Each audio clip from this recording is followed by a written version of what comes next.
ይስጥልን እንደምንላችኋል ውድ ተመልካቾቻችን ከአባይ ቴሌቪዥን የሚተላለፍላችሁ የዕለት ሮብ ሚያዝያ 8 2017 የዜና ላፍታ የመረጃ ሰዓታችን ተጀምሯል።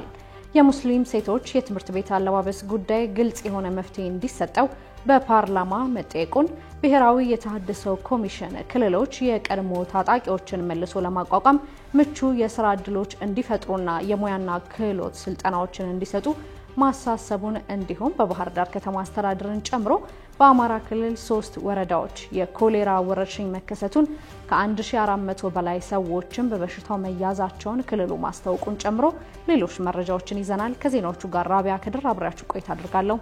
አብራችሁን ቆዩ። የሙስሊም ሴቶች የትምህርት ቤት አለባበስ ጉዳይ ግልጽ የሆነ መፍትሄ እንዲሰጠው በፓርላማ ተጠየቀ። ትምህርት ሚኒስቴር በትናንትናው ዕለት የ2017 በጀት ዓመት የ9 ወራት እቅድ አፈጻጸም ሪፖርቱን ለኢፌዴሪ የሕዝብ ተወካዮች ምክር ቤት አቅርቧል።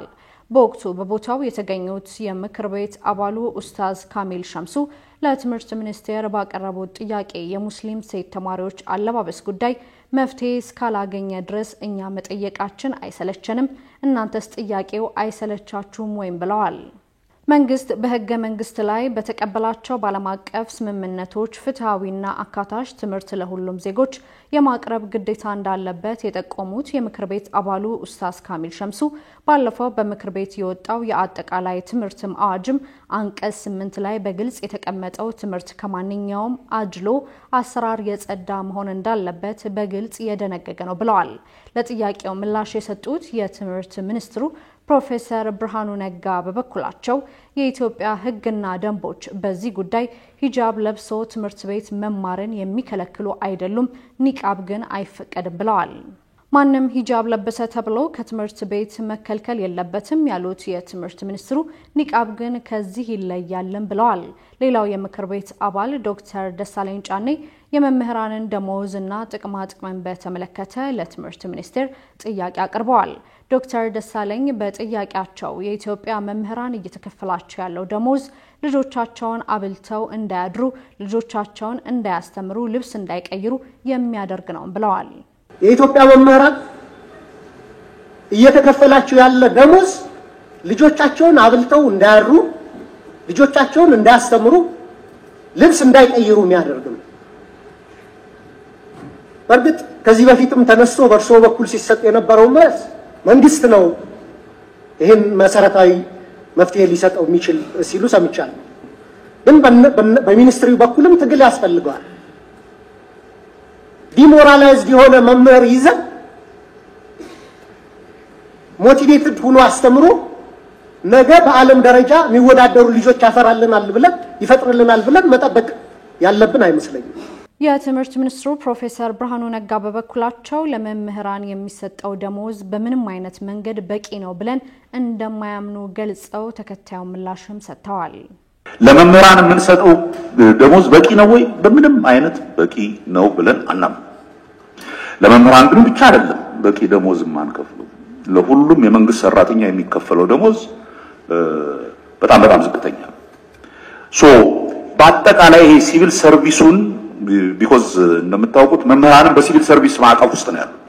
የደሞዝ ደረጃቸው ሁሉ የሚወሰነው በትምህርት ሚኒስቴር አይደለም፣ በሲቪል ሰርቪስ ስኬል መሰረት።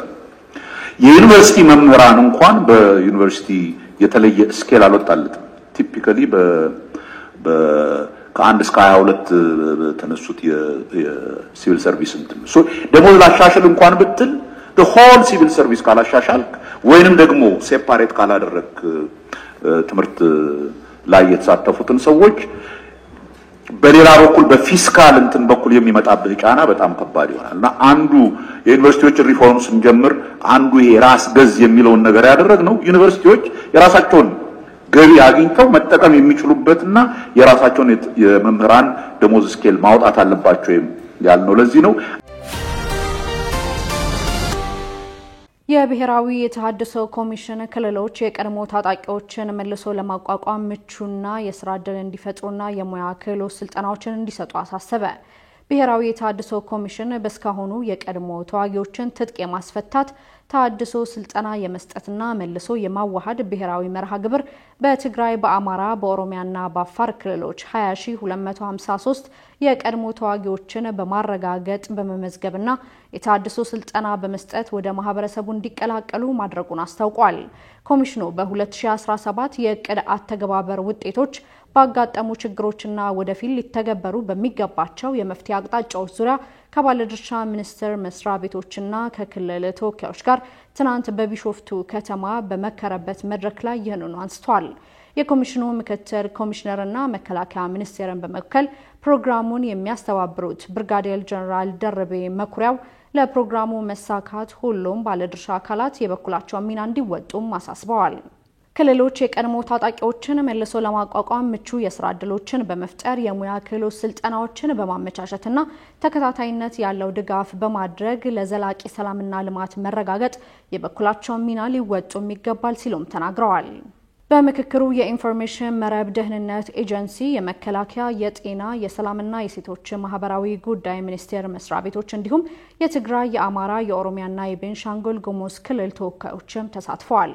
ኮሚሽኑ በዚህ የምክክር መድረክ ላይ በትግራይ የተቋረጠው የትጥቅ ማስፈታት የታድሶ ስልጠናና መልሶ የማዋሃድ መርሃ ግብር እንደገና መቼ እንደሚጀመርም ይፋ አላደረገም።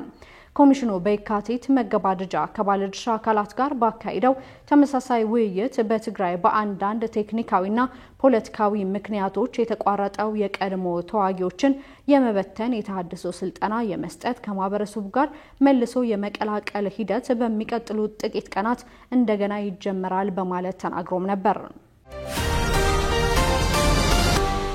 ኮሌራ በአማራ ክልል በተለያዩ አካባቢዎች ተከስቶ በርካቶች መታመማቸውንና ህይወታቸውን ማለፉን የጤና ባለሙያዎች ኃላፊዎች ተናግረዋል። በሽታው በባህር ዳር ከተማ አስተዳደርን ጨምሮ በአማራ ክልል 3 ወረዳዎች መከሰቱና ከ1400 በላይ ሰዎች በበሽታው መያዛቸውም ተነግሯል። አፋጣኝ ሕክምና ካልተደረገ በአጭር ጊዜ ውስጥ ለሞት የሚዳርገው በሽታው በአዊ ብሔረሰብ አስተዳደር መከሰቱ መረጋገጡን የአዊ ብሔረሰብ አስተዳደር ጤና መምሪያ ኃላፊ አቶ አየለ አልማው ገልጸዋል። በብሔረሰብ አስተዳደሩ ጃዊ ወረዳ ቀደም ሲል ኮሌራ መሰል በሽታ ተከስቶ ሰዎች ታመው እንደነበር ያስታወሱት ኃላፊው ናሙና ወደ ባህር ዳር ህብረተሰብ ጤና ተቋም ለምርመራ ተልኮ በሽታው ኮሌራ መሆኑ ተረጋግጦና ከ160 በላይ ሰዎች በበሽታው መያዛቸውን አስረድተዋል። በሽታው ከተከሰተባቸው አካባቢዎች መካከል ምዕራብ ጎንደር ዞን ቋራ ወረዳ በርሜል ጊዮርጊስና ኪዳነ ምህረት በተባሉ 2 ቦታዎች ቀደም ሲል የነበረው የኮሌራ በሽታ አገር ሽቶ ሰዎች በኮሌራ የተጠቁ መሆናቸውን የምዕራብ ጎንደር ዞን ጤና መምሪያ ምክትል ኃላፊ አቶ ዮሴፍ ጉርባ ገልጸዋል። የአማራ ክልል ህብረተሰብ ጤና ተቋም ዋና ዳይሬክተር አቶ በላይ በዛብህ በበኩላቸው ሰሞኑን በሰጡት መግለጫ በሽታው ባህር ዳር ከተማ አስተዳደርን ጨምሮ በአማራ ክልል 3 ወረዳዎች መከሰቱንና ከ1400 በላይ ሰዎች በበሽታው መያዛቸውንም ተናግረዋል። የኮሌራ በሽታ በምዕራብ ጎንደር ዞን ቋራ ወረዳ፣ ሰሜን ጎጃም ዞን ባህር ዳር ዙሪያ ወረዳ፣ አዊ ብሔረሰብ አስተዳደር ጃዊ ወረዳና በባህር ዳር ከተማ አስተዳደር መከሰቱን የጠቀሰው ዶቼ ቬለ 12 ሰዎችን በበሽታው ህይወታቸው ማለፉን አትቷል። የትግራይ ክልል ከፍተኛ ፍርድ ቤት የመምህራን የ17 ወር ውዝፍ ደሞዝ እንዲከፈል ወሰነ። በትግራይ መምህራን ማህበር ጠበቆች የቀረበውና በጦርነቱ ጊዜ ያልተከፈለ የ17 ወራት የመምህራን ደሞዝ ሲመለከት የቆየው ከፍተኛ ፍርድ ቤት ትናንት ሚያዝያ 7 2017 በዋለው ችሎት ውሳኔውን ሰጥቷል። ቲኪቫ እንደዘገበው ተከሳሾቹ የትግራይ ክልል ትምህርት ቢሮ፣ የፋይናንስ ቢሮ፣ የትግራይ ጊዜያዊ አስተዳደር እንዲሁም የገንዘብ ሚኒስቴር ሲሆኑ ጉዳያቸው በሌሉበት ሲታየም ቆይቷል። ፍርድ ቤቱ የቀረበለትን ክስ መርምሮ የመምህራኑ የ17 ወራት ውዝፍ ደሞዝ እንዲከፈል ወስኖ ፋይሉን ወደ መዝገብ ቤት መልሶታልም ተብሏል። የፍርድ ቤቱ ውሳኔ እንደሚቀበሉትና እንዳረካቸው የተናገሩት አስተያየት ሰጪ መምህራን ውሳኔው ቶሎ በመተግበር በከፋ ሁኔታ የሚገኙ መምህራንን መታደግ ይገባልም ብለዋል። ተከሳሾቹ ውሳኔውን በማስመልከት እስካሁን ያሉት ነገር እንደሌለም ዘገባው ጠቅሷል። መምህራንን ያካተተ የ17 ወራት ያልተከፈለ የመንግስት ሰራተኞች ውዝፍ ደሞዝ የመከፈል ጥያቄ ከፕሪቶሪያው የሰላም ስምምነት ማግስት የጀመረ እንደሆነ በተደጋጋሚ መዘገባችን ይታወሳል። በቀድሞ ፕሬዝዳንት አቶ ጌታቸው ረዳ የሚመራው ጊዜያዊ አስተዳደር ጉዳዩ በፍርድ ቤት እንዳይታይ የሚከለክል መመሪያ እስከ ማውጣት ደርሰው እንደነበረም በወቅቱ ተነግሮ ነበር። በትግራይ ክልል ከጦርነት በኋላ በተፈጠረው ከፍተኛ የስራ አጥነት ምክንያቶች በርካቶች ለስደት መጋለጣቸውን የክልሉ ጊዜያዊ አስተዳደር አካላት በተደጋጋሚም ሲገልጹ ቆይተዋል። የአሜሪካ የውጭ ጉዳይ መስሪያ ቤት በኤርትራ የሚገኘውን ጨምሮ 10 ኤምባሲዎችን ለመዝጋት ማቀዱ ተዘገበ። የዶናልድ ትራምፕ አስተዳደር በኤርትራና ደቡብ ሱዳን የሚገኙትን ጨምሮ 10 የአሜሪካ ኤምባሲዎችን ለመዝጋት ማቀዱ ተዘግቧል። ከኤምባሲዎቹ በተጨማሪም 17 ቆንስላዎችን ለመዝጋት የውጭ ጉዳይ መስሪያ ቤት ማቀዱን ኒውዮርክ ታይምስ ጋዜጣ ተመለከትኩት ያለውን የአስተዳደሩን ማስታወሻ ዋቢ በማድረግ ባቀረበው ዘገባም ጠቁሟል። የትራምፕ አስተዳደር እንዲዘጉ በሚል በቅድ በያዛቸው ሀገራት ውስጥ በሚገኙ ኤምባሲዎች ይከናወኑ የነበሩ ስራዎችም በአጎራባሽ ሀገራት ባሉ ኤምባሲዎች ለማከናወን ማቀዳቸውንም ዘገባው አስታውሷል። የኤምባሲዎቹና ቆንስላዎቹ መዘጋት የትራምፕ አስተዳደር የፌዴራል መንግስት በጀት ለመቀነስ የወሰደ ያለውን እርምጃም አካል ነው ተብሏል። የትራምፕ አስተዳደር ከሚዘጋቸው 10 ኤምባሲዎች መካከል 6ቱ በአፍሪካ የሚገኙ መሆናቸውንም ዘገባው አትቷል። የአስተዳደሩ እቅድ ዩናይትድ ስቴትስ የነበረውን የዲፕሎማሲ የበላይነት ያሳጣው በተቃራኒው ለቻይና ደግሞ አዲስ እድል ይፈጥራል የሚል አስተያየቶች እየተሰነዘሩ እንደሚገኙም ዘገባው አመላክቷል። እቅዱ ተግባራዊ ከሆነ ቻይና በአፍሪካ ያላትን የዲፕሎማሲ የበላይነት ይበልጥ ያጠናክርላታል መባሉንም ዘገባው ጠቅሷል። አዲስ ስታንዳርድ እንደዘገበው ከዚህ በተጨማሪም በሶማሊያ ሞቃዲሾ የሚገኘው የአሜሪካ ኤምባሲ ሙሉ ለሙሉ እንደሚዘጋ ካልሆነ ደግሞ በከፍተኛ ቁጥር ሰራተኞች እንዲቀነሱ ሀሳብ መቅረቡም ጠቁሟል። የዕለተ ሮብ የቀትር ዜና ላፍቴ መረጃ ሰዓታችን የተከታተላችሁትን ይመስል ነበር። ውድ ተመልካቾቻችን በያላችሁበት መልካም ቀን